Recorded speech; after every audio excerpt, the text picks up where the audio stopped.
Hello, and welcome to another tutorial for our art challenge Mindfultober. This is the third one, and the topic for this tutorial and for this drawing is grow. And I was thinking quite a bit how I should approach this, that if I want to do something more abstract or somewhere in between. That's like the first week I made the sky. It was still with neurographic, I didn't use neurographic lines there, but I used lots of patterns and kind of put together a semi-realistic abstract scene. And for some reason, I couldn't get rid of the idea of a tree for this one. And I have to admit, this is after 3 attempts thinking what I'm gonna do after trying a few abstract compositions. I settled on this one. But for this one I decided I'm gonna use the neurographic lines and kind of make everything come. It really helps to bring everything together, and I also really like making them. They are very relaxing to do. And for the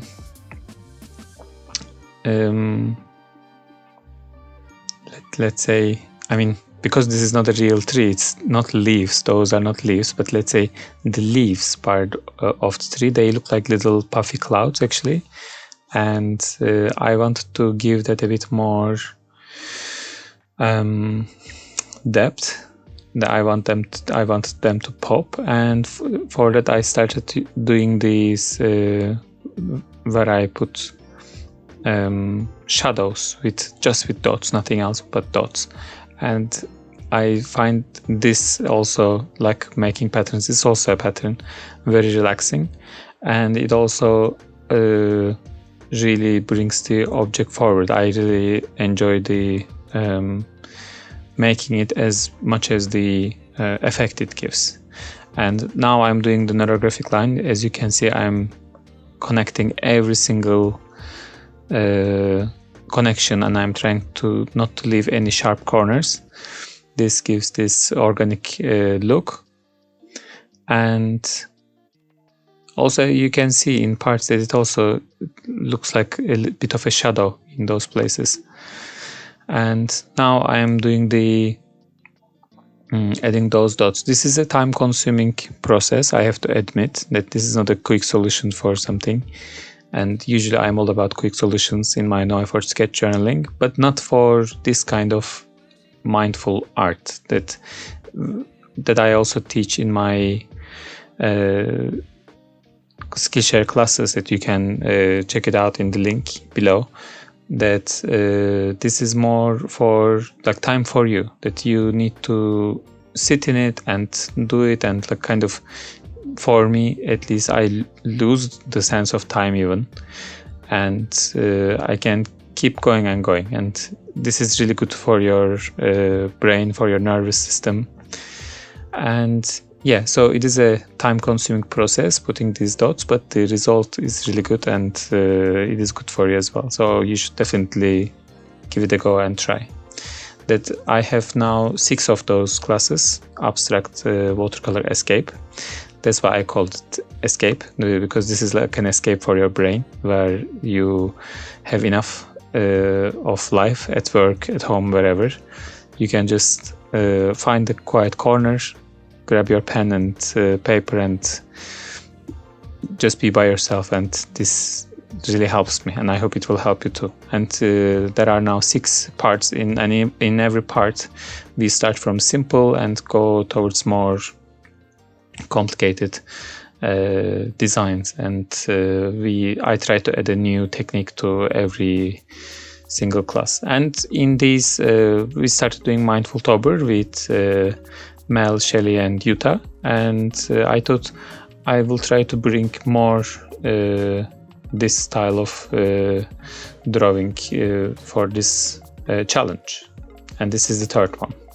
Well, technically it's the 5th one, because for flow, that was my topic that I picked, I did actually 3, so this is the 5th one. for this challenge, but it's the third topic, grow. And I have to admit, I wasn't sure how this tree thing is gonna come out. So I'm not that kind of an artist that goes around and draws nature and trees and so on. But somehow I must have seen enough artists do it. This worked for me. I don't know why. And I was actually kind of workshopping the idea while on a Saturday with my son. He was drawing his own things, his dinosaurs and monsters and Godzilla. And I was working on this, and the more I put patterns on it and the more I worked on it, the better it got. So I hope you will also finally, if you haven't already, join us on Mindfultober, and you can do all the topics in the last week. You can do just one of them. You can just do this one. You can just copy my tree. That I'm totally fine with that. I would be what is the word? Honored if you copied my tree. Please, if you like it, give it a go and tell me how you felt. You can share it on Instagram. Don't forget to use the hashtag and tag us so we can see your creations. And this way you might win a prize. There are 3 1-year Skillshare memberships and 1 Procreate brushes for free we are giving away to the lucky participants of this challenge. Yeah, but more than that, this is for you. That's for you to remember to take time for yourself and be mindful, and in the meantime be productive and create art. Isn't that a good deal? Yeah, as you can see, the more I put details, the better it gets. This pattern really worked well with the overall look of the tree. That I usually really like making this very thin lines pattern, that I kind of stack lines on the top of each other, and I'm not a robot, so not every line is perfectly straight or the one before it. So I try to emphasize those imperfections, and those create really cool patterns, and they almost look 3D when you look closely. But usually I use that in a kind of contained space, like a circle or square. First time I use it for a tree, and I have to admit, this gives such a tree texture to it. And finally, when I looked at it, I thought, okay, I need to do something for the background of this tree as well. And I decided to go with more patterns, and I combined the two. That's again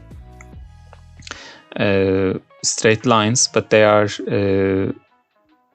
coming closer and closer to the as they go to the top, or as I drew it, I started close and then put more gaps in between them, and this gives the feeling of depth, like there is a horizon behind the tree. And then in the first try, I actually did a wavy lines above them, and that's to kind of imitate sky. But as I did for this one, I thought, maybe I will just do kind of rays radiating from the center point, and that actually brought the whole thing together. This was the best decision, because this really gives a sky above the tree, and there's a really good feeling of depth just out of simple lines, basically. And the painting part, again, I was thinking, how am I going to paint this? And I thought, okay, don't just paint a tree. I just want to have a range of colors going across this whole thing. And I decided to go with a full rainbow wash over the tree, over the sky and everything. And I'm happy with that decision as well. You can see I'm picking up some excess paint, that this paper is not very heavy, so it's buckling, and it's also very small. That's also part of it. But at the end, I think it worked out very well. There is a certain sunset kind of quality to it. I hope you enjoyed this one. please don't forget to share on Instagram and tag us so we can see your creations. On the right hand side you can see your hosts, Shelly, Mel, Yuta and me, and on the left you can see your prompts. Please pick one. Even if you do one, that's totally fine. Join us and we will see you on the next one. Bye.